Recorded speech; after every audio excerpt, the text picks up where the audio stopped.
Raiders. This is not, this is like my big call from last year. As like I said, they would be better than the Broncos last year. And boy, was I right. Because, man, the Broncos were terrible. Where do you see the Raiders this year? Do you see them kind of moving parallel to where they were last year? Do you see any significant big change bringing in Jimmy G instead of Derek Carr?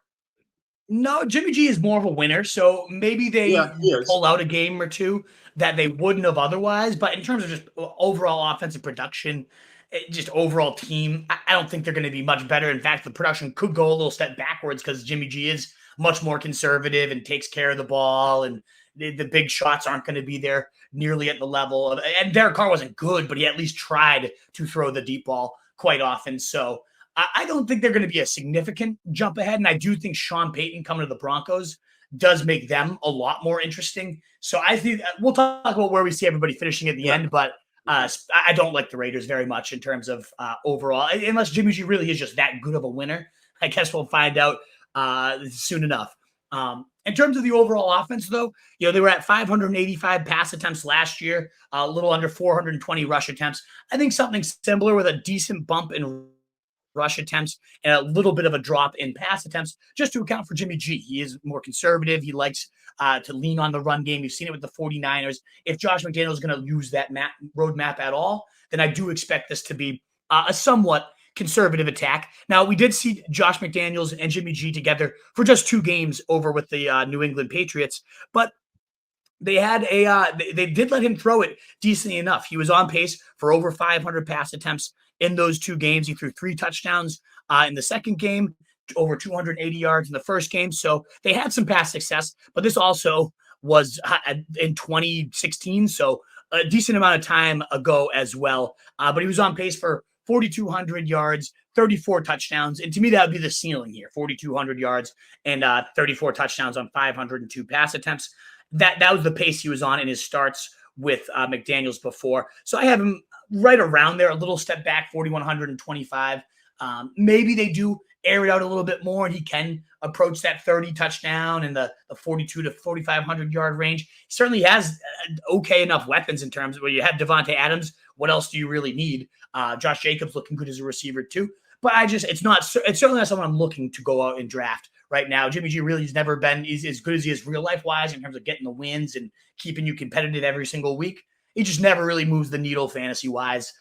So I'm not targeting him at all, but that doesn't mean there's no people of no interest because it is some solid options in this offense. And it is the opposite of the Chiefs in that it's very, very concentrated on 2 people, really, is all that matter here. As you can see, Davante Adams, a whopping 28% target share, and that would actually be a step back from what he's seen the last 6 years. I only put him a little bit of a step back because they did go out and sign Jakobi Meyers to a really big contract. We know he has some good experience with Josh McDaniels as well from their New England days. So I do expect him to nibble in just a little bit more because you look at last year, they had Mac Hollins was second on the team with a 15% target share. There was really nobody else to throw to. So I think Myers at least presents somewhat of a interesting option there to snibble a little bit of Adams cheese. But again, not much nibbling going to happen here. So as you can see there, 28% share for Adams, 18% for Myers, 12% going to Renfro, who obviously a huge disappointment last year. I'm so pissed. I really thought he was going to dominate as that next McDaniel slot. We did, yeah. We did not have a good year at receiver last year, to put it mildly. So we're going to be much more on our game this year, for sure.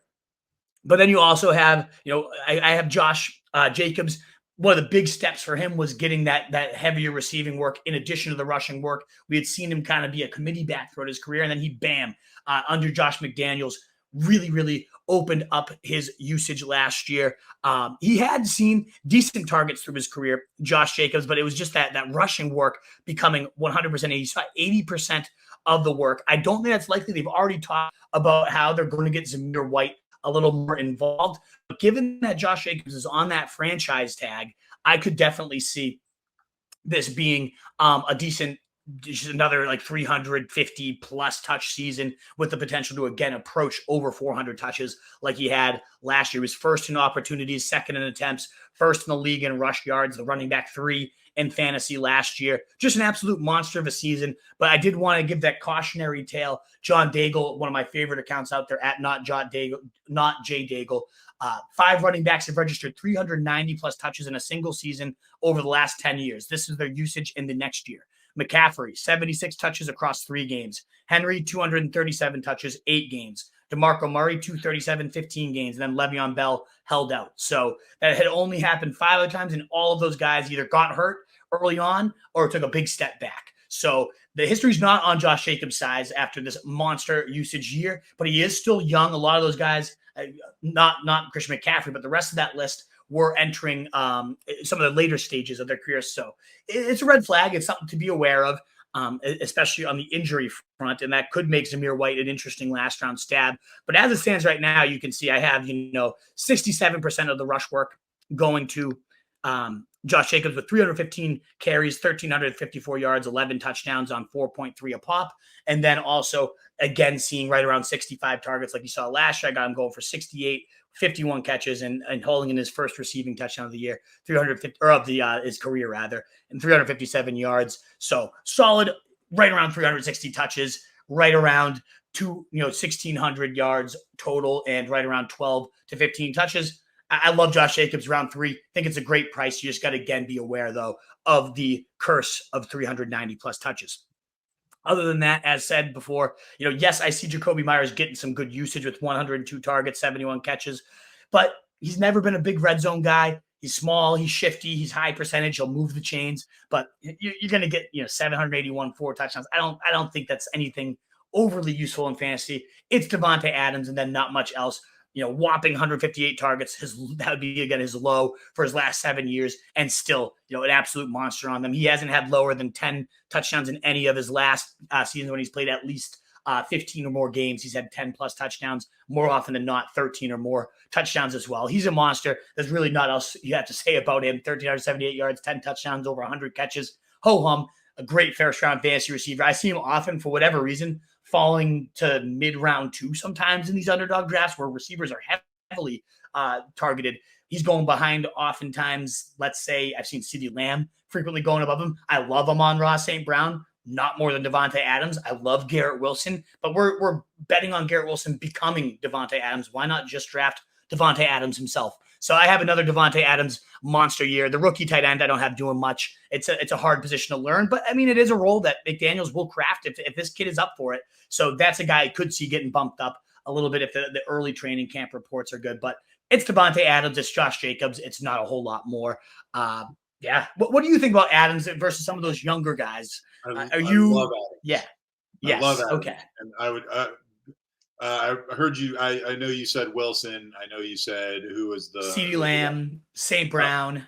I like him more than all those guys. I like St. Brown better than those other two, but I like Adams more than those guys. And it's not particularly close for me. I actually think your numbers on Adams are a little bit low for what I would say, which is ridiculous. It's a monster year. Pretty damn. Yeah, it is. I think the touchdowns might be a little low.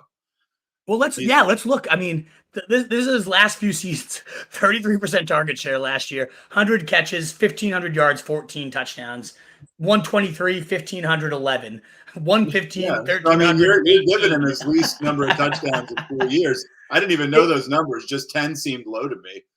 Yeah, and then he was hurt this other one, but then 13, 10, and 13 touchdowns the other years prior to that. So yeah, you're really balling him on the touchdowns. I might be. I guess part of that is maybe the Jimmy G effect, just because I do expect a little bit more conservative, a few less of those deep bomb moonshots that we used to see from Aaron Rodgers, and Derek Carr at least would let him rope it. I don't think we're going to get those. Like, what a great goal line threat he is. Oh man, that back shoulder is like, it's impossible to defend. Yeah, I mean, you're right. I probably should bump up the touchdowns a little bit. I just worry that a few of these touchdowns these last couple of years have been Adams getting like that Hail Mary ball from either Rodgers or last year, especially Carr, thrown in like triple coverage and him leaping up and making a crazy play. I just don't know if Jimmy G will give him those type of opportunities too. Oh, But we'll Jimmy see. G has proven that he will throw into triple coverage. Has he? Yeah, he gets picked off all the time when he does it. in big games, yes. I'll bump up his TDs. I'll give him right in line with he's at 11%. I'm not trying to peer pressure TD you. rate. I just think that yeah. Well, you asked how I felt about him compared to those young guys, and I kind of went on a tangent there. But I love Adams. I mean, he's just one of these guys, kind of like what I was saying with Eckler, except more so. It's like once you see somebody, and Kelsey, once you see somebody do something enough times, like, it's like, and I was like, oh, the Jets are going to have to prove it to me. The Jaguars are going to have to prove it to me before I'm going to believe in them. The Giants are going to have to prove it to me before I believe in them. Well, this fucking guy has proven it to me a shit ton of times. And so, yeah, I'll take it to the bank. I love him. I do. I'm with you. I think the 12 touchdowns, I just bumped him up to. That seems very reasonable. I can concede to you there, Truth. Why not? He's so damn good. What is up, you fantasy wolf? Thanks so much for tuning in. If you haven't already, share your thoughts in the comments, check out some more videos, and join the newest Wolfpack by subscribing below.